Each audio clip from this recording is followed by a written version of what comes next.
My name is Nora Bennett. I'm 34 years old, and for the past 6 months, I've been raising our son alone. My husband, Marcus, disappeared on a Tuesday. Not a Tuesday that started with a fight. Not a Tuesday with slammed doors or angry words or tears. Just a normal Tuesday. I kissed him goodbye before I left for work. He was sitting at the kitchen table, drinking coffee, scrolling through his phone like he did every morning. Our son Leo was eating cereal, making a mess, being 4 years old. I told Marcus I loved him. He looked up at me. For a moment, something flickered in his eyes. Something I couldn't name. Then he smiled, that same warm smile he'd given me for 9 years of marriage, and said, "I love you too, Nora. More than you know." I walked out the door. I never saw him again. Not like that. Not as my husband. When I came home that evening, the house was too quiet. Leo was still at daycare. I had picked him up late, so the house should have been empty anyway. But it wasn't the silence that bothered me. It was the feeling. The kind of feeling you get when you walk into a room and you know, somehow, that something is very, very wrong. Before you see it. Before you understand it. Your body just knows. I called out for Marcus. No answer. I walked through the living room. His favorite chair was empty.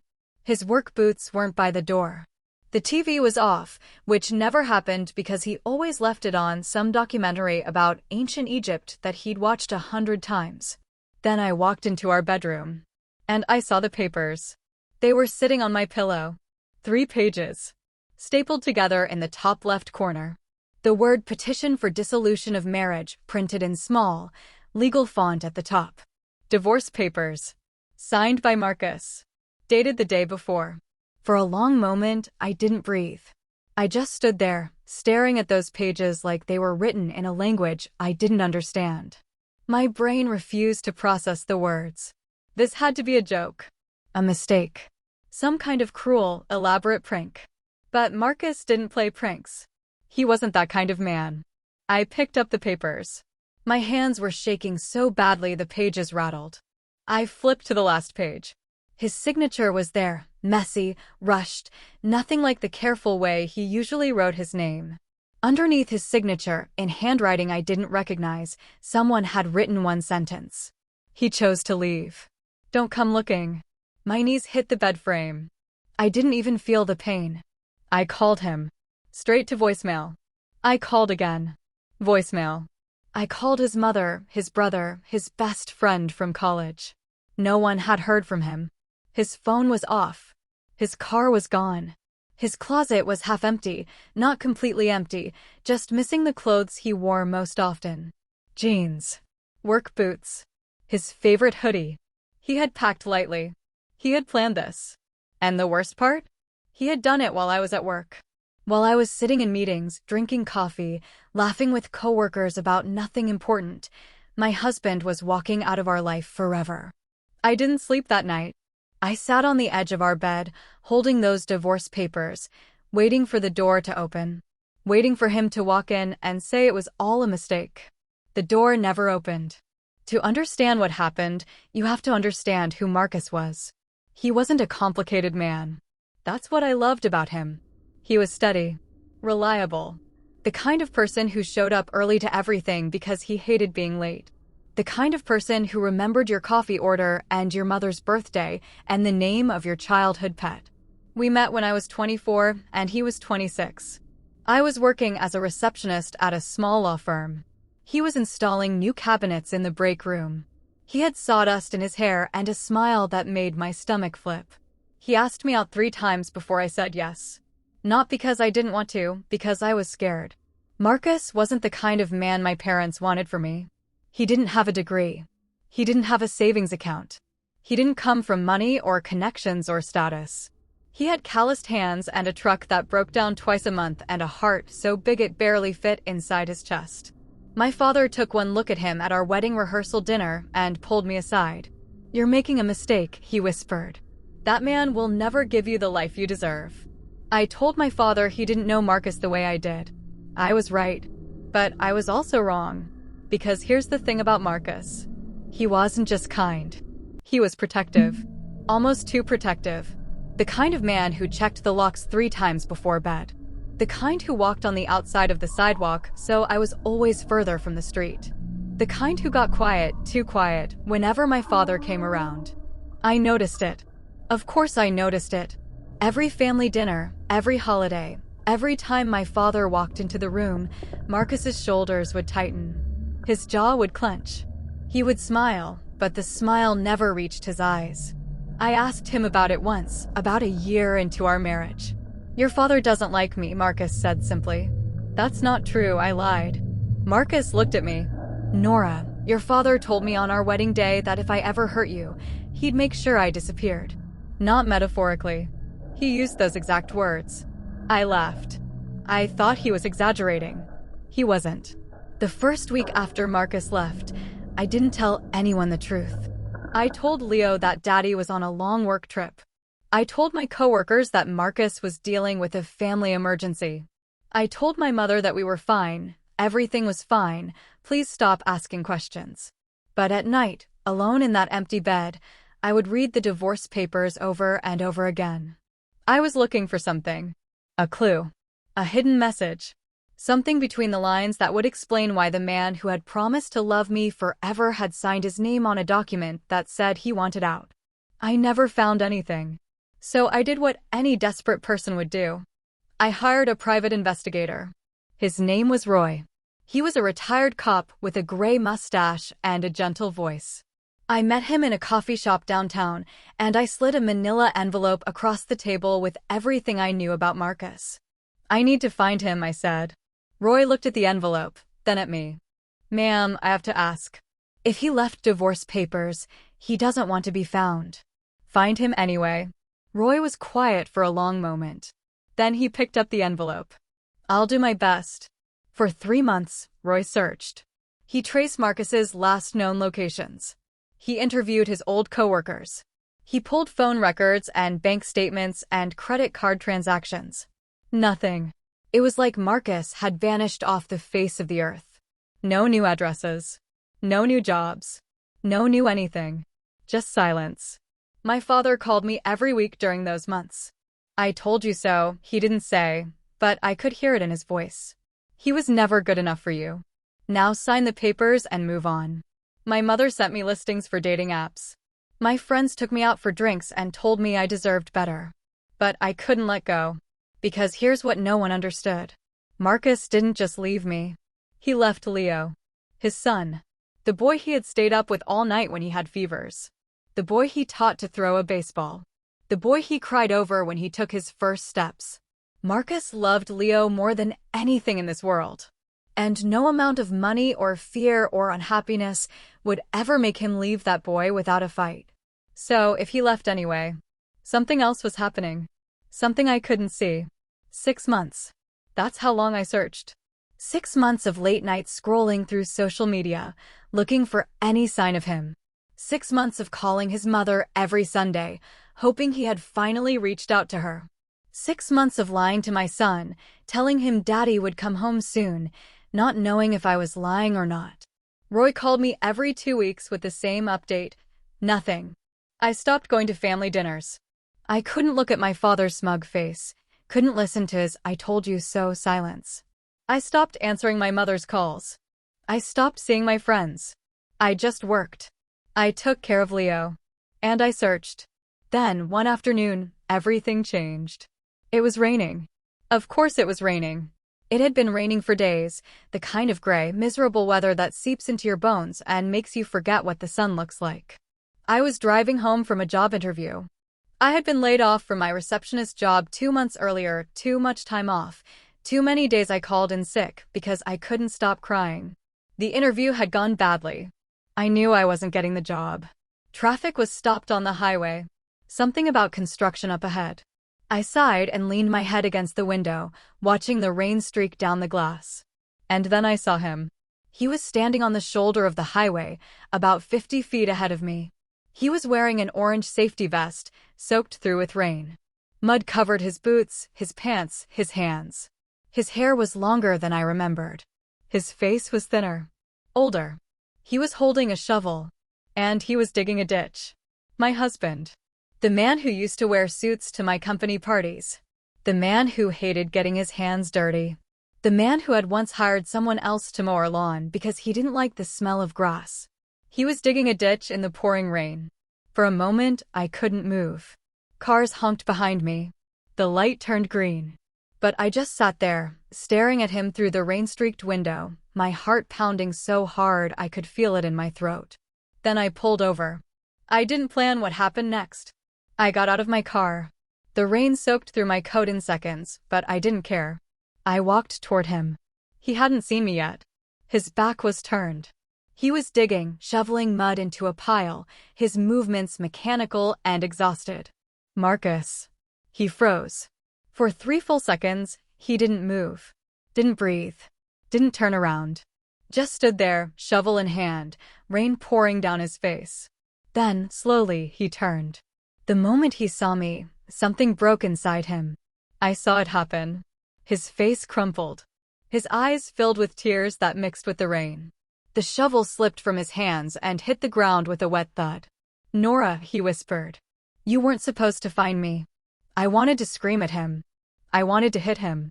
I wanted to grab him by that dirty orange vest and shake him until he explained why he had destroyed our family. But instead, I just stood there. Shaking. Crying. Waiting. "Nora, I need you to listen to me," he said. His voice was raw. Hoarse. Like he hadn't spoken to anyone in weeks. "I didn't leave because I stopped loving you. I left because I was trying to save you." "Save me from what?" I demanded. Marcus looked around. The other construction workers were staring at us. He grabbed my arm gently and pulled me toward his truck, an old beat-up thing parked on the shoulder. "Your father," he said. I stared at him. "What are you talking about?" Marcus took a shaky breath. "3 days before I left, your father came to see me. He brought 2 men with him. Big guys. The kind who don't talk much." My stomach dropped. "He told me that if I didn't sign the divorce papers and disappear from your life, he would make sure Leo had an accident. Something small. Something that looked like an accident. But something that would take him away from us forever." I couldn't breathe. "I told him he was insane," Marcus continued. "I told him I would go to the police." And then he showed me pictures. Nora, he had pictures of Leo at school. At the park. In his bedroom. He had been watching our son for weeks. Marcus's voice broke. "He told me that if I told anyone, especially you, he would make sure Leo didn't see his next birthday. So I signed the papers. I packed a bag. And I left. Because I would rather lose you than watch our son die." I didn't believe him. Not because Marcus was a liar.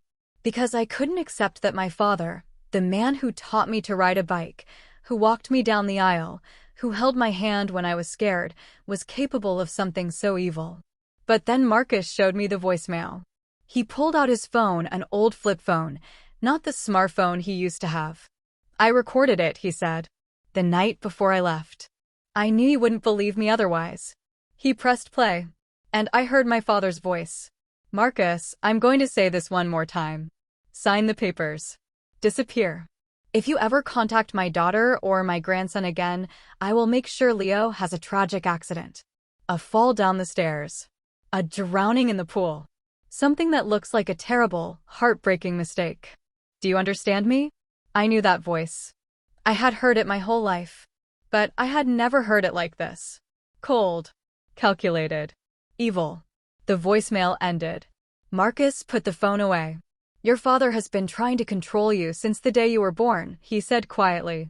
"He didn't want me in your life, because I was the one person who could see through him. I knew what he was doing to you. The manipulation. The guilt. The way he made you feel like you owed him everything." Marcus looked at me. "He threatened to kill our son, Nora. Our son." So I left. I took a job no one would look for me. I dug ditches on highway crews. I moved from city to city so your father's people couldn't track me down. I did it all to keep you and Leo safe. I stood there in the rain, shaking. And then I got angry. Not at Marcus. At myself. At my father. At everyone who had told me Marcus was the problem when the real monster had been standing next to me the whole time. I didn't go home that night. I drove straight to my father's house. Marcus begged me not to. He said it was too dangerous. He said we should go to the police first. But I couldn't wait. I had spent 6 months believing my husband had abandoned me. I had spent 6 months hating him for something he never did. I wasn't going to spend one more minute being afraid of my own father. When I walked into his house, he was sitting in his study, reading a book, drinking whiskey. He looked up when I entered. Smiled. "Nora, I wasn't expecting you." I walked to his desk. I placed the divorce papers, still unsigned, on the surface in front of him. "I'm not signing these," I said. My father's smile faded. "Nora, don't be dramatic. That man left you. He signed the papers. The marriage is over." "No," I said. "You ended it. You threatened to kill my son if Marcus didn't leave. I have the voicemail. I have witnesses. And I have a lawyer who is going to destroy you." My father went pale. "You think you can threaten my family?" I continued, my voice shaking but strong. "You think you can manipulate me my whole life and I would just let it happen? You're wrong. I'm done with you. I'm done with your money. I'm done with your control." I turned and walked toward the door. "If you walk out that door," my father said quietly, "you walk out of my life forever." I paused. Then I opened the door. "I walked out the moment you threatened my son," I said. "You just didn't notice. That was 3 months ago." Marcus moved back home the next day. Leo cried when he saw his father, not sad tears, but the kind of tears that come when something you thought you lost forever suddenly appears again. We didn't go back to my father's house. We didn't go back to my father's money. We moved into a small apartment across town. It's not fancy. The walls are thin. The kitchen is cramped. The water takes forever to get hot. But Marcus is here. Leo is here. We're together. And that's all that matters. My father tried to contact me. Letters. Emails. Phone calls from his lawyer. I didn't respond. The voicemail Marcus recorded was enough evidence to keep him away. He knows that if he tries anything, I'll go to the police. I'll go to the media. I'll destroy everything he built. He underestimated me. He won't make that mistake again. People ask me if I'm angry. If I resent Marcus for leaving, even if it was to protect us. The truth? I'm angry at myself for not seeing the truth sooner. For not realizing that my father's love had always been conditional. For not protecting my husband from a man I should have cut out of my life years ago. But Marcus? He's the bravest person I know. He gave up everything to keep us safe. His home. His family. His dignity. He dug ditches in the rain for 6 months because he loved us too much to let us get hurt. That's not a man who abandoned his family. That's a man who saved it. If you take one thing from this story, let it be this. Sometimes the people who leave aren't running away from you. They're running towards something, a sacrifice, a protection, a love so deep it looks like abandonment from the outside. Don't stop searching for the truth. Because the truth might just bring them back. I'm Nora Bennett. And my husband came home. Then I opened the door. "I walked out the moment you threatened my son," I said. "You just didn't notice." That was 3 months ago. Marcus moved back home the next day. Leo cried when he saw his father, not sad tears, but the kind of tears that come when something you thought you lost forever suddenly appears again. We didn't go back to my father's house. We didn't go back to my father's money. We moved into a small apartment across town. It's not fancy. The walls are thin. The kitchen is cramped. The water takes forever to get hot. But Marcus is here. Leo is here. We're together. And that's all that matters. My father tried to contact me. Letters. Emails. Phone calls from his lawyer. I didn't respond. The voicemail Marcus recorded was enough evidence to keep him away. He knows that if he tries anything, I'll go to the police. I'll go to the media. I'll destroy everything he built. He underestimated me. He won't make that mistake again. People ask me if I'm angry. If I resent Marcus for leaving, even if it was to protect us. The truth? I'm angry at myself for not seeing the truth sooner. For not realizing that my father's love had always been conditional. For not protecting my husband from a man I should have cut out of my life years ago. But Marcus? He's the bravest person I know. He gave up everything to keep us safe. His home. His family. His dignity. He dug ditches in the rain for 6 months because he loved us too much to let us get hurt. That's not a man who abandoned his family. That's a man who saved it. If you take one thing from this story, let it be this. Sometimes the people who leave aren't running away from you. They're running towards something, a sacrifice, a protection, a love so deep it looks like abandonment from the outside. Don't stop searching for the truth. Because the truth might just bring them back. I'm Nora Bennett. And my husband came home.